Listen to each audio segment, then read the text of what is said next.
बाह पुजवाने वाली सरकार से एक दलित के बेटा ये सवाल कर रहा है बिहार के माननीय मुख्यमंत्री से और ग्रामीण विकास विभाग के मंत्री से, आखिर क्या जुल्म किया है हमने कि आप हमारे लिए रास्ता नहीं दे रहे हैं, ये रास्ता का प्रावधान नहीं कर रहे हैं। आप तो बजट बड़ा बड़ा पेश कर रहे हैं, उस बजट में दलित के गांव में जाने के लिए रास्ता क्या है उस बजट में?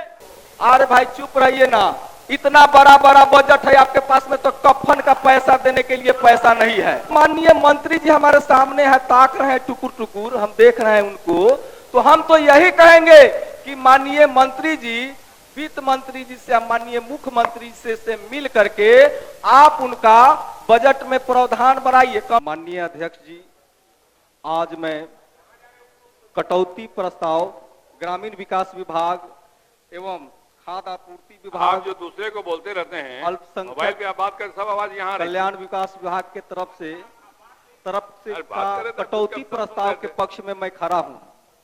महोदय, आज मैं इस सदन में गरीबों के मसीहा, दलितों के मसीहा आदरणीय लालू जी और नौजवानों के नायक, बेरोजगारों के हमदर्द आदरणीय तेजस्वी बाबू और अपने गरखा विधानसभा के सम्मानित जनता के कृपा से आज इस सदन में मैं बोल रहा हूं। महोदय, जिस तरह से हमने ये बजट को पढ़ा है तो बजट से स्पष्ट होता है कि भोली सूरत दिल के है काले, दर्शन बड़ा और नाम बड़ा और दर्शन छोटे। तो जिस हिसाब से ये बजट को हम लोग देख रहे हैं, इस बजट में अनुसूचित जाति, अनुसूचित जनजाति, पिछड़ा वर्ग और अति पिछड़ा वर्ग और जो महिलाओं के विकास के लिए इसमें जो योगदान होना चाहिए, बजट में प्रावधान होना चाहिए, वो प्रावधान नहीं है। क्योंकि ग्रामीण विकास तभी संभव होगा जब गांव का हर गली, हर नाली का विकास संभव होगा। लेकिन हम लोग देखते हैं कि अनुसूचित जाति के बस्ती में, पासवान भाई के बस्ती में, पासी भाई के बस्ती में, रविदास भाई के बस्ती में, कानू बिन मलाह के बस्ती में आने जाने का रास्ता भी नहीं है। यदि इमरजेंसी पड़ जाए तो खटिया छोड़ करके कोई एम्बुलेंस तक भी जाने का कोई रास्ता नहीं है। कोई बीमार पड़ जाए तो कहीं कहीं खटिया भी घुसने और जाने का रास्ता नहीं है। तो मैं ये जानना चाहता हूं हमारे माननीय ग्रामीण विकास विभाग के मंत्री श्रवण बाबू से, और यहाँ पर उपस्थित तो नहीं है बिहार के माननीय मुख्यमंत्री जी, ये 20 साल में आप क्या विकास का कार्य किए हैं? विकास का कार्य होता तो दलित भाइयों के गांवों में, बस्तियों में जाने का तो कम से कम रास्ता होता। विकास का कार्य होता तो दलित भाइयों के गांव में जो नाले जो है, नाले का पानी जो सड़क पर घर की पानी जो बह रहा है, वह घर का पानी रास्ते पर नहीं, झुग्गी झोपड़ियों से बहकर झुग्गी झोपड़ियों तक नहीं घुसता। आप गांव को सुंदर बनाने के लिए आप ये 16 करोड़ रुपया, 16,000 करोड़ रुपया से अधिक का इसमें बजट में प्रावधान किए। लेकिन आप एक योजना तो बताइए कि उन दलित बस्ती और पिछड़ा, अति पिछड़ा जाति के बस्ती में जहां आज रास्ता नहीं है, वह बस्ती रास्ता से दूर है, उस बस्ती में जाने के लिए कौन सी आपकी योजना है? उस योजना का मंत्री जी नाम तो बता दीजिए। इस बजट में आप जब बोलिएगा तो उसका प्रावधान तो बता दीजिए कि दलित बस्ती में जाने के लिए इस योजना का हमने इसमें प्रावधान रखा, उस योजना में इतना राशि हमने रखा, इसके तहत दलित भाई के बस्ती में, पिछड़ा भाई के बस्ती में, अति पिछड़ा भाई के बस्ती में जाने के लिए ये प्रावधानित राशि है। हमने एक बार माननीय मुख्यमंत्री जी के आवास पर जाकर के मिला, हमने कहा कि हम भी दलित वर्ग से आते हैं, हम भी अनुसूचित जाति वर्ग से आते हैं, हमारे घर तक भी जाने का रास्ता नहीं है। अनुसूचित जाति बस्ती के वर्ग के लोगों को रास्ता रोका जाता है, लाश उठाने तक भी नहीं दिया जाता है, और जब बीमार लोग पड़ता है तो कांधे पर उठा करके मरीज को ले जाते हैं। तो हम ये जानना चाहते हैं, ये 20 वर्षों से जो पीठ और बाह पुजवाने वाली सरकार से एक दलित के बेटा ये सवाल कर रहा है बिहार के माननीय मुख्यमंत्री से और ग्रामीण विकास विभाग के मंत्री से, आखिर क्या जुल्म किया है हमने कि आप हमारे लिए रास्ता नहीं दे रहे हैं, ये रास्ता का प्रावधान नहीं कर रहे हैं। आप तो बजट बड़ा बड़ा पेश कर रहे हैं, उस बजट में दलित के गांव में जाने के लिए रास्ता क्या है? उस बजट में आपने प्रावधान नहीं किया। हमने माननीय मुख्यमंत्री जी के जाकर के यहाँ कहा कि आप एक ऐसा प्रावधान बनाइए जिसमें उस प्रावधान, उस योजना का आप अंबेडकर साहब मार्ग के नाम से या कर्पूरी ठाकुर के नाम से या दोनों महापुरुषों के नाम से अंबेडकर कर्पूरी ठाकुर मार्ग के नाम से योजना चलाइए और सर्वे कराइए कि किस दलित बस्ती में रास्ता नहीं है, किस दलित बस्ती में नाला नहीं है, किस दलित बस्ती में सामुदायिक भवन नहीं है। ऐसा तो कोई तो कहे कि हम किनके नाम से बनाए। हमने कहा कि किनके नाम से मत बनाइए। जो दलितों और पिछड़ों के लिए जो संविधान में अधिकार दिए, शोषित वंचितों के लिए जो संवैधानिक अधिकार दिए, और उस संवैधानिक अधिकार को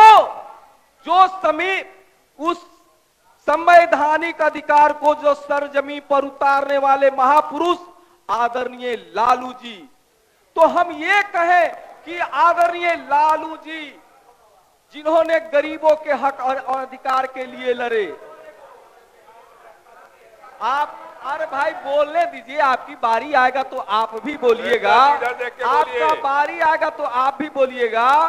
ग्रामीण का विकास तभी होगा। आप तो जानते हैं महोदय, आप तो जानते हैं कि जो परंपरागत पेशा था, जो राजतंत्र राज में भी, और राजतंत्र राज खत्म हुआ, अंग्रेजों की शासन आई, और अंग्रेजों के शासन के बाद जब देश की आजादी हुई तब भी पासी और पासवान भाई लोग और दलित समाज के वर्ग के लोग तारी उतारने का काम करते थे।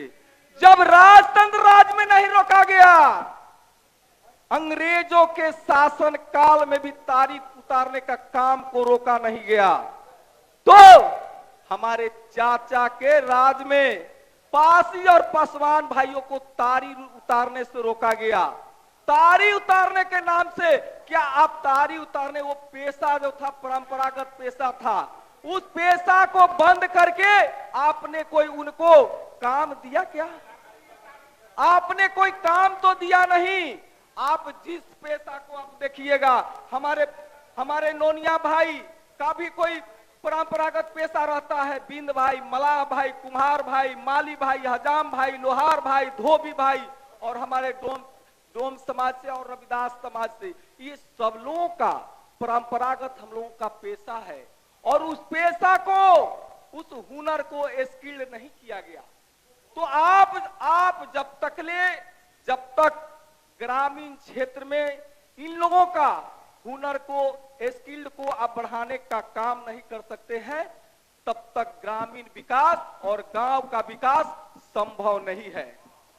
गांव का विकास तभी होगा जब पासी, पासवान, रविदास, चमार, ये सभी जातों का आप चयन कीजिए कि इनकी परंपरागत पेशा क्या है, और उस परंपरागत पेशा को स्किल्ड डेवलपमेंट जब तक नहीं कीजिएगा, तो आप जो ट्रेन भर भर के बिहार से पलायन हो रहे हैं, वो पलायन आपका रुकेगा नहीं। जब आप पलायन रोकना चाहते हैं तो बजट में इनके लिए प्रावधान तो करना पड़ेगा, तभी बिहार का विकास होगा। आप प्रधानमंत्री आवास योजना का देख लीजिए कि सभी जगह 40 से 45 हजार रुपया एक प्रधानमंत्री आवास योजना पर इनके अफसर ले रहे हैं। अफसर आखिर क्यों ले रहे हैं? तो बीडीओ साहब कहते हैं कि हम तो ऊपर तक दे के आए हैं, तो नीचे तो वसूलना पड़ेगा।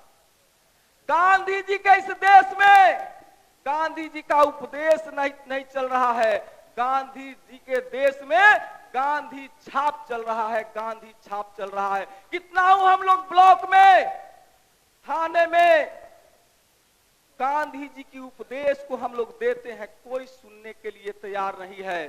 और वही उनके दलाल के यहां जाइएगा, गांधी छाप देख करके निश्चिंत हो जाइएगा, आपका काम एकदम जरूर हो जाएगा, परफेक्ट हो जाएगा, 100% हो जाएगा। ये इस सरकार का चरित्र और चित्रण है। तो हम यही कहेंगे कि ये सब जो चीज है, ये सारे चीज को देखना पड़ेगा और देख करके उसको सुधार करने की जरूरत है। अब तो आपसे सुधार भी नहीं होने वाला है, क्योंकि जनता आपको नकार चुकी है और 2025 में आपकी सेवा समाप्त होने वाली है। तो हम तो यही कहेंगे, अरे भाई चुप रहिए ना, इतना बड़ा बड़ा बजट है आपके पास में, तो कफन का पैसा देने के लिए पैसा नहीं है, सुरेंद्र जी प्रावधान नहीं है आपके पास में।